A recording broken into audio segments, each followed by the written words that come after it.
আমাদের কাপড়ের জন্য কখনোই একটা ধর্ষণের মেইন রিজন হতে পারে না।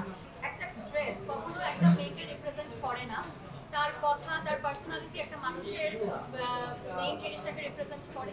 কাপড়, একটা মানুষের কাপড় নিয়ে যদি কথা বলে, সে যদি একটা ইভেন্টে যায়, সে জানে সে এখানে সে কি করতে হবে। সেখানে সে যদি হিজাব না পরে বা বোরখা না পরে, সে বোরখা পরে যাবে না, কিন্তু ইন জেনারেল। তো আসলে এগুলো হচ্ছে কি আমাদের মনে হয় আননেসেসারি টপিক। আমাদের দেশে অনেক প্রবলেমস আছে, ওগুলা নিয়ে কথা বলা, ভাইরাল হওয়াটা বেশি জরুরি।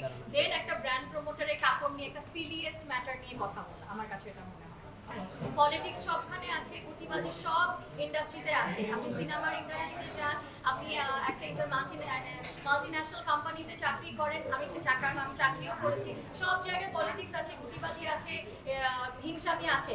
কিন্তু ব্র্যান্ড প্রমোশনটা কেন এত বেশি লাইমলাইটে আসে? কারণ আমরা ক্যামেরার সামনে কাজ করি। তো আমরা যদি একটা নুন থেকে চুন কাজ করি, সেটা ভাইরাল হয়ে যাচ্ছে এবং ওটা নিয়ে সমালোচনা হচ্ছে। এই যে আপনারা যে বলেন মাঝে মাঝে ইফতারের পরে নামাজ না করে লাইভে কেন আসছো, কেন ইফতারের টাইমে, ইফতারের পরেও কিন্তু অনেকে চাকরি করছে, ব্যবসা করছে, তাহলে ওনাদেরকে কেন কেউ কিছু বলছে না? জাস্ট বিকজ আমরা ক্যামেরার সামনে কাজ করতেছি, এই কারণে সবাই আমাদেরকে ধরতেছে। তো এটা আমাদের একটা প্রফেশন, একটা প্রফেশনকে প্রফেশনের মতনই দেখানো উচিত।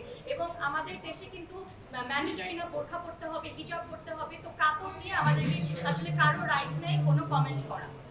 বছরের বাচ্চা যে ধর্ষণ হচ্ছে, ওর কাপড় কি, ওখানে তো আল্লাহ তাআলা থেকেও কিন্তু আমাদেরকে কি বলেছে, 7 বা 10 বছর থেকে হিজাব করতে হবে বা আমাদের পর্দা মেনে চলতে হবে। তো 3 বছর বাচ্চা, একটা দুধের বাচ্চাকে যদি ধর্ষণ করতে পারে, তাহলে তো অবশ্যই আমি বলবো এটা যারা ধর্ষণ করছে চোখের সমস্যা। আমাদের কাপড়ের জন্য কখনোই একটা ধর্ষণের মেইন রিজন হতে পারে না।